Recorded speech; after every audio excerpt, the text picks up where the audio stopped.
사무엘상 16장 14절에서 23절 마지막 절까지 말씀입니다. 14절에서 23절까지 말씀입니다.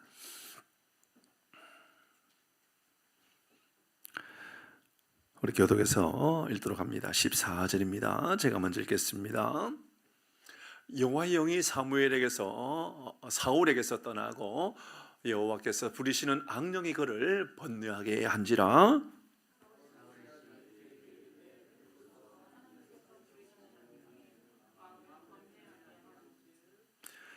원하건대 우리 주께서는 당신 앞에서 모시는 신하들에게 명령하여 수금을 잘 타는 사람을 구하게 하소서. 하나님께서 부리시는 악령이 왕에게 이를 때에 그가 손으로 타면 왕이 나으시리라 하는지라.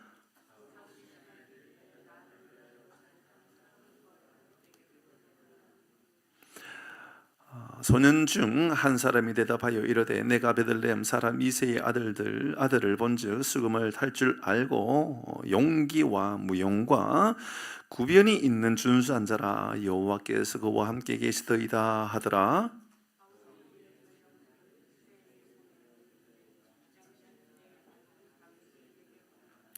이새가 뜻과 한 가죽 부대의 포도주와 염세석기를 나귀에 실리고 그의 아들 다윗을 시켜 사울에게 보내니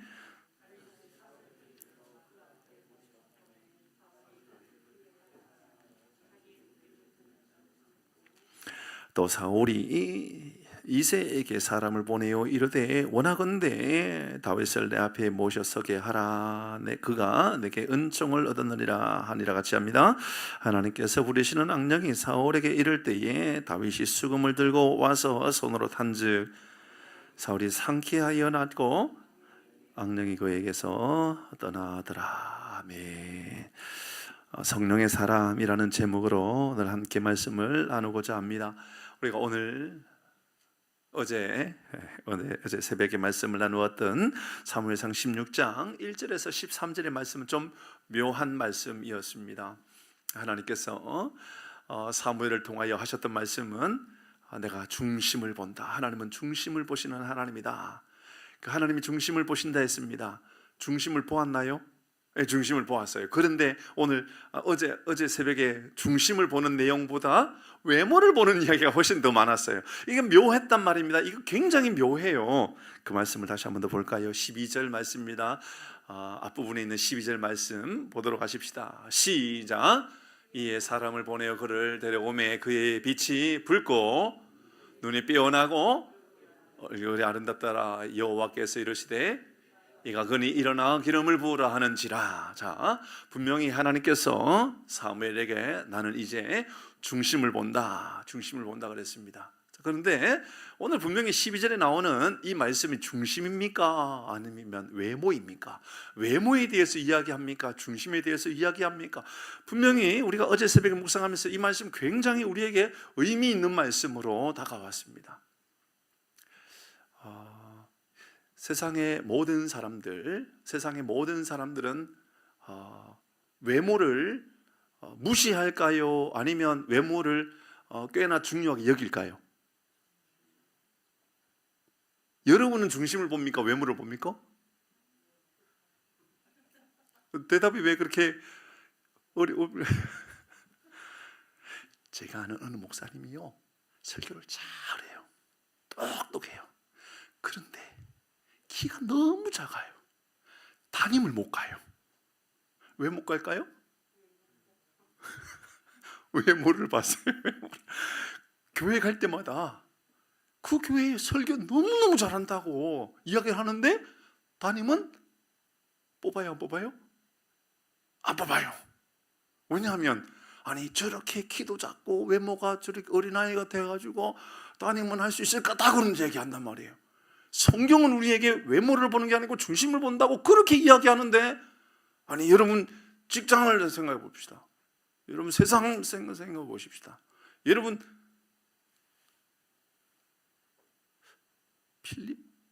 태국 대통령 외모를 뽑는다 그랬죠. 태국 같이 장로님 저만 태국 간 게 아니잖아요. 같이 가셨잖아요. 그때 장로님 차는 모르겠네요. 우리 이제 목사들이 탔는 차에 그 안내해 주신 분이 그 얘기하더라고요. 태국에 대통령 뽑을 때 외모로 뽑는데요. 그래서 대통령의 프로필 사진을 찍을 때는요, 연예인처럼 혹은 모델처럼 멋지게 사진을 찍는데요. 왜냐?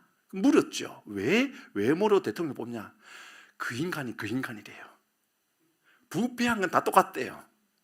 잘생겼든 못생겼든 부자든 가난하든 배웠든 못 배웠든 이게 사회적으로 타락한 건 똑같기 때문에 이왕 똑같은 타락한 사람 뽑을 거 이왕이면 외모라도 잘난 사람 뽑자. 그래서 잘생긴 사람 뽑는데요. 이해 안 되죠? 저도 이해 안 되더라고요. 그런데 그게 사실이래요. 그러니까 그게 그 인간이 그 인간이기 때문에 그냥 멋있고 잘생긴 사람을 대통령으로 뽑는 나라도 있대요. 제 이야기가 아니고요. 그 나라에 이제 이야기해줬던 사람이에요. 하나님께서 우리를 외모로 취하신다면 하나님께서 이곳에 있는 모든 성도님들은 하나님께서 정말 임금으로 삼을 정도로 정말 여러분 정말 타고난 사람들이잖아요. 왜 웃으세요? 인정하기 어려운 거예요? 오늘 성경의 말씀은 좀 이상하단 말이에요. 한번 보세요. 그의 빛이 붉고 허약한 사람으로 보여요? 좀 건강한 사람으로 보여요? 눈이 빼어나고 총명해 보여요? 허리멍텅해 보여요? 말하지 않아도 다 알아요. 우리는 얼굴이 아름답다, 그 사람의 얼굴은 준수해 보여요? 아니면 그 얼굴은 좀 사간 얼굴로 보여요? 어떻게 여러분은 해석을 그렇게 잘하실까요? 근데 하나님은 이런 사람을 왕으로 뽑았어요. 근데 분명히 그 앞에 말씀은 하나님을 중심을 보신다 그랬거든요. 이게 도대체 무슨 이야기일까요? 이 말씀 이면에 담겨져 있는 것은 우리는 이렇게 묵상했죠. 그의 형들은 아버지가 부를 때 야야 다음 왕 뽑는단다 할 때 아버지 앞에 다 몰려왔고 이세 앞에 다 와가지고 사무엘 앞에 다 지나갔어요. 그런데 아버지가 볼 때에 별로 그렇게 추천하고 싶지도 않고, 아니 추천할 수 있는 상황도 아니었을는지는 모르지만 다윗은 아버지, 이제 17장 다음 주 고난주간이기 때문에 그 다음 주 지나고 나서 묵상하게 되는 17장의 말씀에 보면 다윗이 하고 있었던 것은 저 초원에서 벌판에서 아버지의 양을 치고 있었잖아요. 보는 이가 없어도, 누가 인정해 주지 않아도, 위험한 상황이 있다 할지라도, 아무도 칭찬해 주지 않는다 할지라도 그곳에 그 자리를 지키고 있었던 사람인 거죠. 저는 이 말씀을 묵상하면서 우리 교회를 다시 한 번 더 돌아보는 거예요. 진짜 좋은 교회, 진짜 훌륭한 교회는 누군가에게 인정받아야만 되기 때문이 아니라, 누군가에게 우리가 칭찬받아야 되기 때문이 아니라 하나님이 보고 계시고 하나님께서 인정해 주시기 때문에 이것만으로도 나는 만족할 수 있다라고 믿음으로 고백하여서, 그의 빛이 붉고 눈이 빼어나고 얼굴이 아름답다라고 하는 것은 외모만의 이야기가 아니라 그는 하나님과 동행하는 사람이었고, 광야에서도 여전히 그는 그의 얼굴이나 그의 모습이나 그의 자세나 그의 삶이 언제나 하나님 앞에 진실된 모습으로 서 있었던 그 모습을 볼 수 있었던 거죠. 저는 앞으로도 우리 교회나 저도 동일하다는 생각이 듭니다. 제가 얼마나 설교를 잘하느냐의 문제가 아니라, 얼마나 제가 다재다능하느냐의 문제가 아니라, 얼마나 제가 아이디어가 많으냐도 아니라, 얼마나 제가 총명하느냐도 아니라, 얼마나 제가 능력 있느냐도 아니라, 제가 하나님 앞에 정직하고 진실하고 거짓되지 아니하고, 하나님께서 보신다면 아무도 보는 이가 없을 때 내가 누군가를 늘 돌아보면서 아무도 보는 이가 없다 할지라도 하나님께서 주신 그 자리에 서 있으려고 내가 애쓰고 수고한다면 하나님께서 저에게 말씀하실 겁니다. 내가 중심을 본단다 말씀하실 겁니다. 하나님께서 우리 장로님도 항상 중심을 보고 계시는 분인 줄 저는 믿습니다. 여러분을 향하여서도 저는 마찬가지라고 생각합니다. 그러면서 우리 예화를 들었잖아요. 교사로 열심히 일하다 보면 사람들이 칭찬해 주는 경우가 있습니다. 아이고 얼마나 고생이 많아요. 아이들 말도 듣지 않는데 얼마나 고생이 많아요. 식당에서 열심히 봉사하면 또 이런 칭찬할 수도 있습니다. 오늘 정말 맛있네요. 권사님 설렁탕이 어떻게 그렇게 맛있어요. 권사님 육개장이 얼마나 그렇게 맛있는지 몰라요. 권사님의 잡채가 너무너무 맛있어요. 다 이렇게 칭찬해 줄 수가 있죠. 어떤 운전도 마찬가지일 것 같아요. 아이고 집사님 어떻게 운전을 그렇게 잘하세요. 너무 편하게 운전 너무너무 잘하시네요. 다 그렇게 칭찬해 주지만 주일날 봉사하는 일이 아니라 평일날 그 전에 해놓고 아무도 인정해 주지 않을 것처럼 보여지는 청소 같은 경우를 생각해 보면, 화장실 청소든 본당 청소든 청소 깨끗하게 다 해놔도 표시가 나지 않아요. 근데 조금 뭐 먼지라도 묻어 있거나 뭐 이렇게 쓰레기라도 있으면 이번 주에 도대체 청소 누구 담당이야? 세상에 누가 청소했길래 이렇게 지저분해? 10번 잘하고 100번 잘했는데 한 번 누군가가 주일날 아침에 일찍 와가지고 뭐 쓰레기라도 하나 떨어뜨려 놓으면 그거 가지고 안 좋은 이야기하고, 그래도 그 자리를 지킬 줄 알고, 그래도 내가 그거 하겠다고, 그 자리 내가 지키겠다라고 말한다면 하나님께서 중심을 보시느니라 라고 하는 그 말씀이 여러분에게 향하신 하나님의 말씀인 줄 믿습니다. 아멘. 그게 다윗이었다, 그 말씀이었습니다. 다윗이 왕이 될 수 있었던, 오늘 그 이야기가 이어지는 이야기이기 때문에 이 이야기를 반드시 해야 되겠다는 생각이 들었습니다. 하나님께서 그런 분이시구나. 노민주 선생 이제 반주 피아노를 치시는데, 지금 하라는 얘기가 아니고요, 반주를 하시는데 제 간혹 이제 그러잖아요. 기가 막히게 인도자하고 잘 맞으면 끝나고 나서 집사님 최고였다고, 어떻게 그렇게 인도자에게 딱 맞춰서 반주해 주느냐고. 그런 인정을 받지 못한다 할지라도 묵묵히 내가 이 자리를 지키면서 잠잠히 감당할 수 있는 사람들 있다, 그 말입니다. 저는 죄송합니다, 그렇다고 해서 여러분 저를 욕하거나 제 아내를 욕하면 안 됩니다. 저는 저희 아내를 어디서 만났죠? 교회에서 만났다 그러면 아직 저를 너무 모르는 거죠. 어디서 만났다고요? 식당에서 만났다니까요. 식당 어디서 만났을까요? 주방인데 어디서 만났을까요? 예, 맞습니다. 그 교회에 많지 않는 청년이 있었었는데 유일하게 주방에서 설거지하고 있는 청년이 있었습니다. 그 목사님께서 저에게, 그 선생님을 저에게 소개시켜 주면서 김 전도사, 저 재양하고 결혼해라, 사겨라. 예, 제가 봐도 제일 멋있는 사람은 바로 주방 설거지, 아무도 알아주지 않아도 그 자리에 있는 사람이 제일 좋더라고요. 실패하지 않습니다. 뭔 얘기하는 か모르겠네요. 하나님께서 여러분 오늘 본문의 말씀을 잘 기억하십시오. 하나님은 우리에게 외모를 보는 것처럼 보이지만 그게 외모가 아니에요. 내면이, 내면 중심이에요.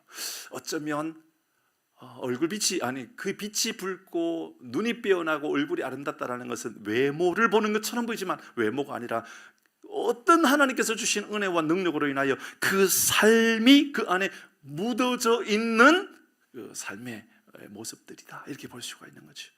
이건 제 이야기가 아니라 어떤 성경학자의 이야기더라고요. 그래서 제가 실수할 수 있을 것 같아가지고 이 부분을 다시 점검해 드리는 거예요. 이건 정말 중요한 이야기 같아요.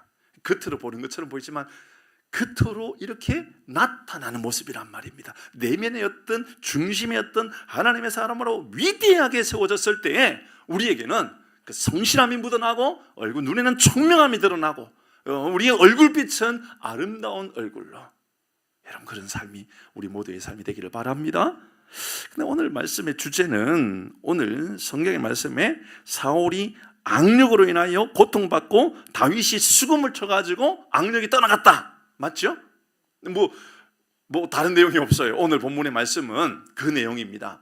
사울이 악령으로 인하여 괴롭고 다윗이 수금을 쳐서 악령이 떠나가고 하나님의 능력이 그에게 임하게 되었다. 그리고 이제 사울 옆에 칼을 들고 있는 제 용사가 되었다, 이제 그런 이야기합니다. 근데 오늘 본문의 말씀은 쉽게 말씀을 그냥 넘어가기 너무 어려운 해석을 요하는 말씀이 있죠. 뭐냐?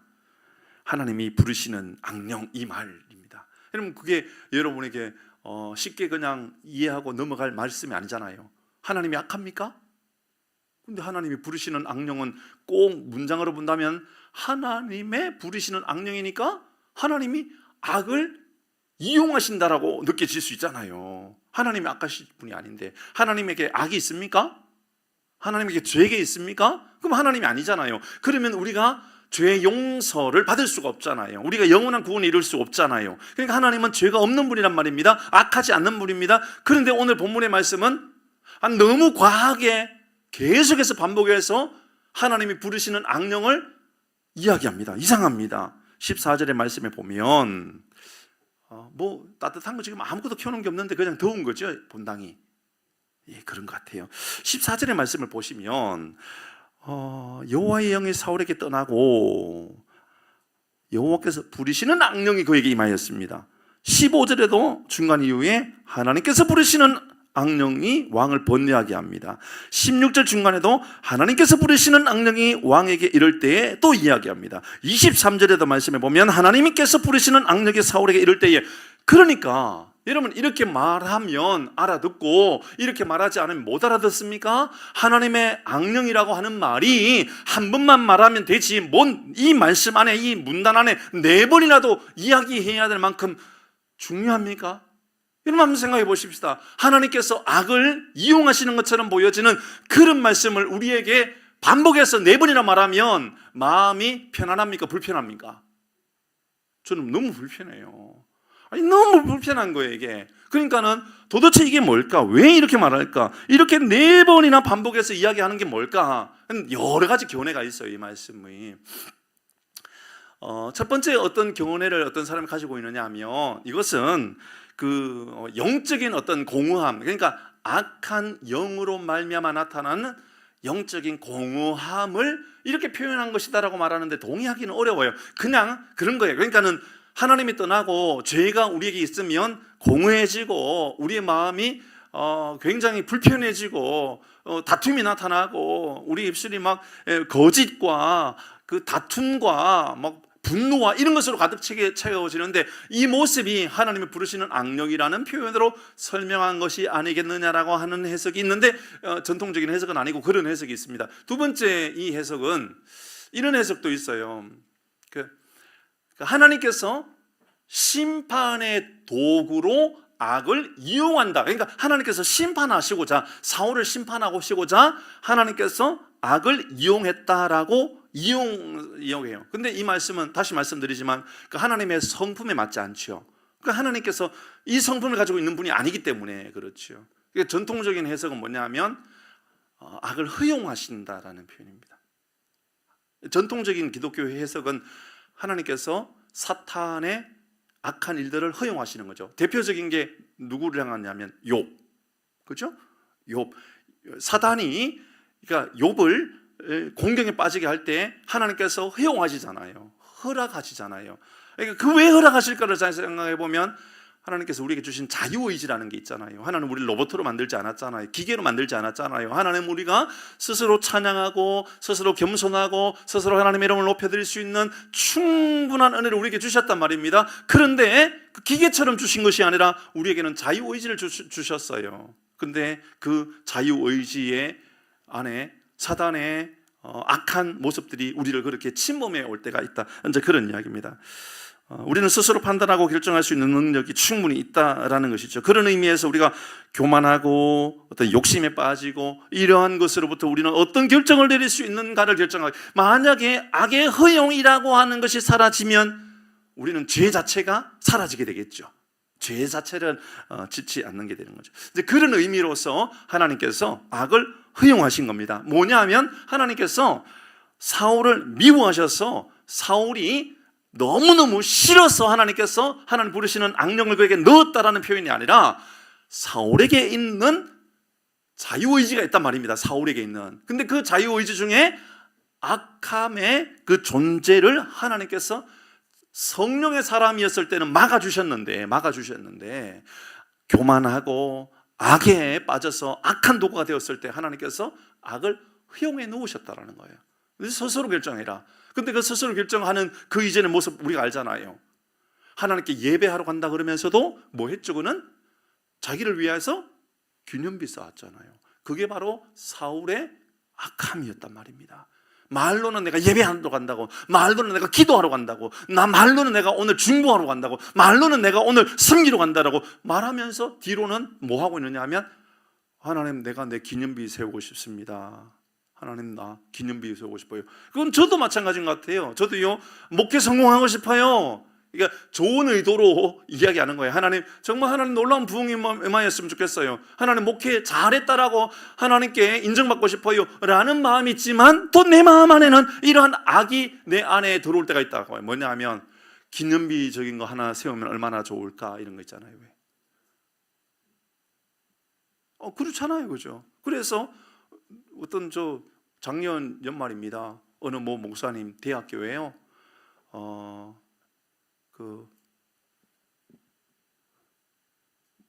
하나 만들었어요. 뭐 만들었냐면 흉상 만들었어요. 흉상. 그 목사님 살아있어요, 아직. 그 목사님 유명한 분이에요. 대학교에요. 기부 좀 많이 했다고 흉상 만들었어요.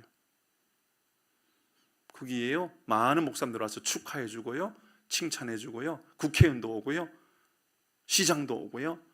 고맙다고 다 칭찬했어요. 내 기념비 세운 거죠.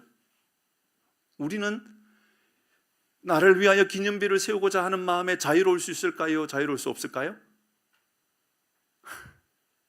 자유로울 수 없어요. 우리는 누구나 자유로울 수 없어요. 하나님께서 이때 우리가 어떤 결정을 내리고 어떻게 살아가느냐는 이제 우리 안에 있는 어떤 영적인 능력과 영적인 힘에 의하여 우리가 이제 그렇게 살아가게 되는 것이죠. 오늘 본문이 우리에게 주는 세 가지 교훈들을 좀 짧게 생각하고 여러분 기도하는 시간을 가져보도록 하십시다. 첫째, 저는 이 말씀을 묵상하면서 이런 생각이 들었습니다. 14절 같이 읽습니다. 14절 같이 합니다. 시작.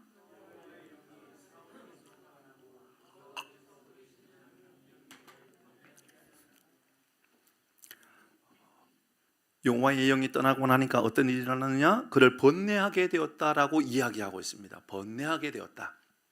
의미 있지 않을까요?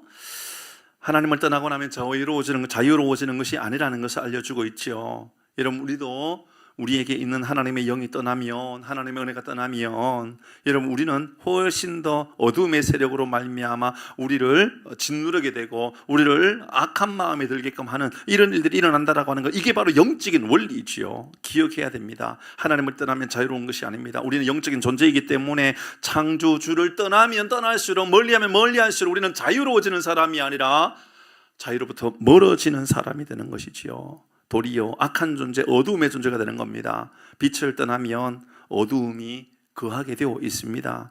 빛을 떠나면 다른 빛이 우리에게 들어온다고 생각하면 큰일 납니다. 절대로 그렇지 않습니다.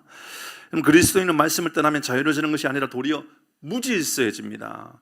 우리는 자유로워지는 것이 아니라 무질서해진다는 거죠. 그러니까 성령의 사람 보면요, 굉장히 질서가 회복되어지는 것을 알 수가 있습니다. 하나님의 질서, 말씀의 질서를 따르고자 애쓰는 모습들을 볼 수가 있다, 그 말입니다. 악이란 하나님의 부재로, 말씀의 부재로 말미암아 나타나는 현상들인 겁니다. 악이 다스리면 그 악이 다스리는 것으로 인하여 14절은 우리에게 그를 번뇌하게 한지라, 악령이 번뇌하게 했다. 여러분, 우리의 인생에 번뇌가 사라지고 하나님의 평화와 하나님의 기쁨이, 감사가 넘쳐나는 우리 모두가 되기를 주의 이름으로 축복합니다. 아멘. 23절 말씀 봅니다. 23절입니다. 23절 말씀 띄워주세요. 같이 읽습니다. 시작.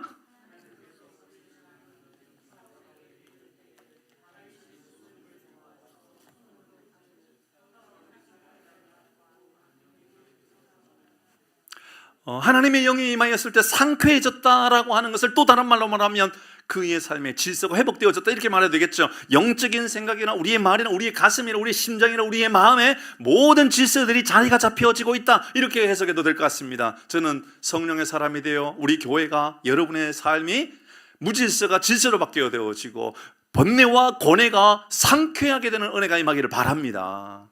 이 말씀 안에 또다시 우리가 함께 생각해 볼 수 있는 것은 하나님이 주신 작은 은사로 말미암아 위대한 역사가 나타났다라고 하는 것도 기억하게 되지요. 도대체 다윗은 어디에서 수금을 배웠는지 모르겠습니다. 여러분 아십니까? 저는 모르겠어요. 그가 도대체 수금을 어디서 배웠는지, 그의 수금의 능력은 도대체 어느 정도의 능력인지 잘 모르겠습니다. 여러분 얼마 전에 우리가 작년에 아주 꽤나 유명한 사람이 바이올리니스트가 와가지고 참 연주하고 너무너무 좋은 그런 것을 보았습니다. 그분이 들고 있는 악기 아시나요? 한 1억 정도 하는 악기. 정말입니다. 그분 유튜브 보니까는 이야기하더라고요. 그 악기가 한 1억 정도 한대요. 근데 그분은 1억짜리 악기를 연주하는 거나 한 50만 원짜리 연주하는 거나 소리가 우리가 들을 때 말입니다. 우리 가운데는 전문가는 별로 없잖아요.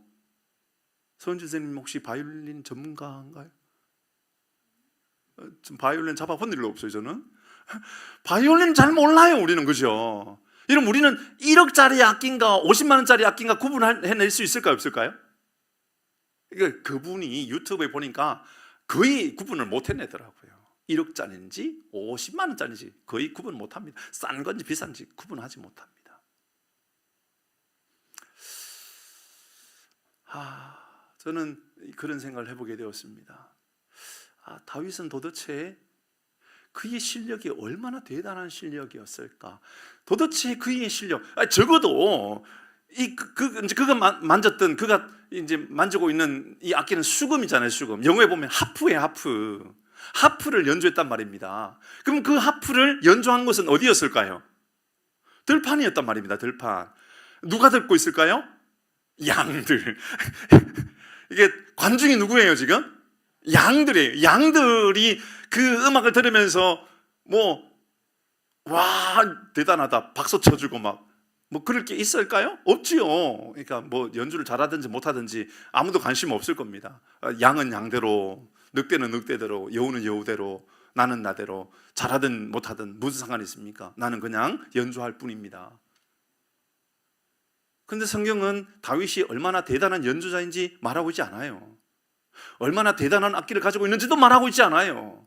얼마나 그가 누구에게 얼마나 잘 배운 사람이 있는지도 말하고 있지 않아요. 다만 그의 악기 안에는 놀라운 하나님의 능력이 임하여서 그의 악기 가운데 하나님께서 그의 작은 은사 안에 하나님의 능력이 임하여서 하나님의 위대한 역사가 나타나고 있다는 것을 우리에게 보여주는 것 같아요. 저는 여러분에게 가지고 있는 작은 은사를 하나님께서 사용해 주시기를 바랍니다. 그러면 되는 것 아닐까요? 집사님에게는 집사님 금반을 연주하는 은사를 주셨어요. 인정을 안 하시려고 그러면 안 돼요. 제가 볼 때는요, 집사님의 피아노의 실력은 다윗의 실력보다 훨씬 대단한 것 같아요. 주여. 우리는 알 수 없으니까 이렇게 이야기하는 거예요. 이게 다윗이 누구한테 배웠는지, 얼마나 배웠는지, 얼마나 잘하는지 알 수가 없으니까 이렇게 말할 수 있어요. 적어도 그러나 제가 볼 때는 다윗이 대단한 연주자라고 보이지 않아요. 대단한 연주자는 아니지만 하나님의 영에 감동된 사람이라는 것은 분명한 거죠. 집사님, 우리에게 작은 은사들이 있잖아요. 집사님뿐만 아니라 우리 모두에게는 작은 은사가 있어요. 어떤 분은 아이를 너무너무 사랑하는 마음을 가지고 있는 은사가 있을 거예요. 어떤 분은 기계를 만지는 일을 너무너무 좋아하는 은사를 가지고 있을 거예요. 어떤 이들은 누군가의 머리를 만져주는 것을 너무너무 좋아하고 이것은 하나님께서 내게 주신 은사라고 여기고 일하고 있는 분도 있을 수 있고, 어떤 분은 또 운전이라든지, 어떤 분은 요리라든지, 어떤 분은 청소라든지, 어떤 분은 주어져 있는 작은 일들이지만 작은 은사들이 있을 거예요. 다윗에게 있어서 제가 볼 때는요, 다윗에게 있어서 여러분 생각해 보십시다. 다윗에게 있어서 돌팔매질하는 능력도 은사였을 거예요. 분명히. 그건 누가 인정해 주겠어요? 그건 누가 칭찬해 주고 누가 대단한 너 은사라고 이야기해 주는 사람 아무도 없었을 거란 말입니다. 그냥 저 멀리 곰이라도 나타나면 이 물맷돌 돌려가지고 이야 내쫓아버리고 그 정도가 바로 다윗이 가지고 있는 은사였을 거예요. 근데 하나님이 역사가 임하고 하나님의 은혜가 임하면 그 돌 하나의 위대한 역사가 임하여 골리앗도 무너뜨릴 수 있는 능력이 임하게 되고, 여러분 수금에 아무리 실력이 없고 아무리 능력이 없다 할지라도 그게 작은 은사였다 할지라도 하나님께서 부어주시는 은혜면 그 일로 인하여서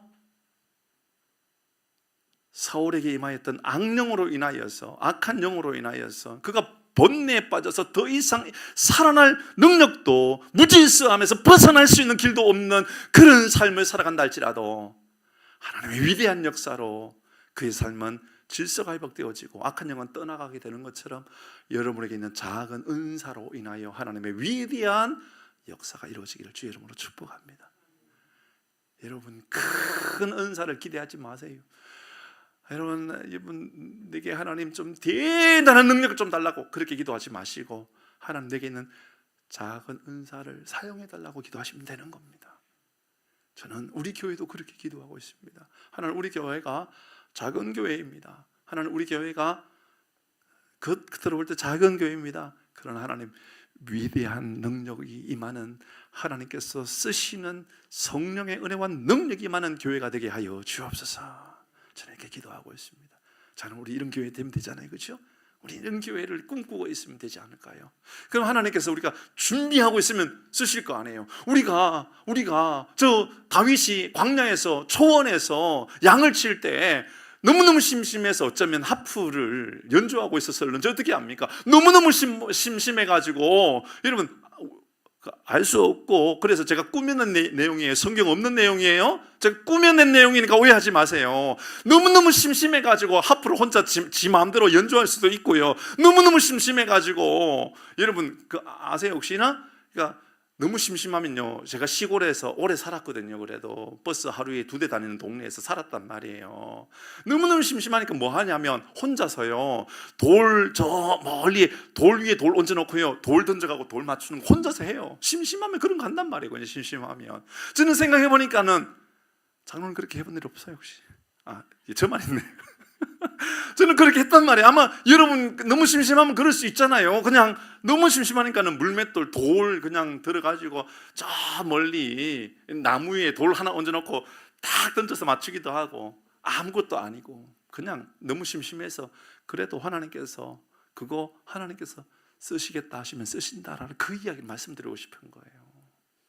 사랑하는 교회 여러분, 우리 교회를 보면서 네가 놀이터로 삼았고 네가 아무것도 아닌 것처럼 그렇게 여겼다 할지라도, 내가 쓰시는 그날이, 내가 쓰는 그날에 위대한 역사들이 임하게 되지 않겠느냐라고 저에게 이렇게 말씀해 주시는 것은 우리 주일학교 아이들에게도 동일하게 적용되더라고요. 여러분, 우리 교회에 오는 주일학교 아이들이나 청소년들 가볍게 여기지 마시고, 교회가 그냥 놀이터가 되고 그냥 교회에 와가지고 아이들 맨날 게임만 하고 있다 할지라도 하나님께서 쓰시겠다라고 하시는 그날 하나님께서 위대한 역사들이 나타나지 않을까요? 그러니 하나님의 뜻, 하나님의 계획하심, 하나님의 인도하심을 기다릴 수 있는 은혜가 우리 가운데 있기를 바랍니다. 하나님의 은사는 우리의 계획, 우리의 생각과 너무너무 다르게 나타나고 있는 그 모습에 저는 감동이 되었습니다. 다윗은 사울의 악한 영을 상쾌하게 낫게 했습니다. 그리고 악령을 떠나가게 하는 위대한 도구가 되었습니다. 자기가 수금을 연주하는 게 이렇게 위대한 도구가 될 거라고는 상상도 못했을 거라고 저는 생각을 해요. 저는 여러분이 성령의 사람이 되어 여러분의 주변에 있는 사람을 상쾌하게 해줄 수 있는 여러분 되기를 바랍니다. 여러분 주변에 있는 사람, 번뇌에 빠져 있는 사람, 14절의 말씀에 분명히 읽었잖아요. 여호와의 영이 사울에게 떠나고 여호와께서 부르시는 악령이 그를 번뇌하게 했다라고. 번뇌하게 했던 그에게요, 하프 연주했는데 수금을 연주했다고요. 번뇌가 떠나가고 나고 상쾌하게 되었다면 우리의 삶에도 여러분이 있는 그곳에서 번뇌가 떠나가고 이 나라에 있는 모든 번뇌가 떠나가게 되고 상쾌하게 되는 은혜를 하나님께 구하는 우리 모두가 되기를 주의 이름으로 축복합니다. 조금만 하나만 더 할까요? 저는 이 말씀을 묵상하면서 또 이런 생각이 들었어요. 다윗이 왕으로 부름을 받는데 다윗이 지금 왕으로 부름을 받는데 그가 대단한 실력이 있고 많은 연줄, 인맥, 이런 것들이 잘 갖추어져 가지고 사울의 궁에서 잘 세워지고, 그리고 엘리트 코스를 잘 밟아가지고 위대한 사람이 딱 되었다, 그렇게 말하고 있지 않아요. 맞죠? 그는 인정해주지 않고 아무도 알아주는 네가 없다 할지라도 저 광야에서 저 초원에서 양을 먹이고, 그러나 하나님께서 눈여겨보고 계시다가 하나님께서 필요하실 때 그 사람을 세워서 일하고 있는 모습을 보게 됩니다. 저는 우리 모두도 마찬가지라고 저는 생각합니다. 이곳에 있는 사랑하는 교우 여러분, 지금 여러분의 배경이나 환경이 위대하고 정말 대단한 사람이 아니어도 괜찮습니다. 주어져 있는 곳에서 열심을 다하여 삶을 살아가다 보면, 그곳에서 특별히 하나님을 찬양하고 하나님을 예배하고 하나님께 기도하고 하나님 묵상하는 삶을 살아가다 보면, 우리도 저 무화과 나무 아래 거하여서, 지난주 묵상했던 것처럼 무화과 나무 아래 거하였던 나다나엘처럼 묵묵하게 그곳에서 말씀을 묵상하고 기다리고 있다 보면, 하나님께서 언젠가 나사렛에서 저 가브나움으로 바로 가실 수 있지만, 가브나움으로 바로 가신 것이 아니라 가나를 거쳐서 갔단 말입니다. 가나에 누가 살고 있었기 때문에? 나다나엘이 살고 있었기 때문에 하나님이 찾아가셨다 그 말입니다. 위대하죠. 이새가 아들을 부릅니다. 첫째 아들, 둘째 아들, 셋째 아들 부릅니다. 그런데 하나님께서 당신의 방법으로 아니야. 이게 아니야. 다른 아이 없어? 다른 아이는 저 초원에서 양을 치고 있는 막내 아들입니다. 아버지가 볼 때도 저 막내 아들은 왕이 될 만한 그런 인물이 아닌 것처럼 보여졌습니다. 그러나 하나님께서는 그렇게 보시지 않았다 그 말입니다. 여러분, 하나님의 시선에 합당한 하나님께서 우리도 그렇게 세워주셔서 위대한 하나님의 사람으로 쓰임받게 되는, 그래서 우리가 뭐 대단한 배경을 가지고 있기 때문이 아니라 우리의 배경은 오직 하나님이시기 때문에 하나님께서 우리를 그렇게 존귀하게 세워주시는 은혜가 임하기를 주의 이름으로 축복합니다. 세 가지 우리가 묵상했습니다. 하나는 하나님을 떠나면 자유로운 것이 아니라 번뇌하게 된다는 것을 나누었고요. 둘째는 하나님께서는 우리에게 있는 작은 은사도 존귀하게 세워서 위대한 사람으로 쓰실 수 있다는 것을 말씀해 주셨고, 세 번째, 하나님은 우리가 위대한 배경을 가지고 있기 때문이 아니라 우리가 하나님의 사람, 하나님께서 보시는 그 시선 안에 있는 사람이기 때문에 우리를 주목하고 계셔서 언젠가 우리를 부르시는 위대한 역사가 우리에게도 임할 수 있다는 것 꼭 기억하시길 바랍니다.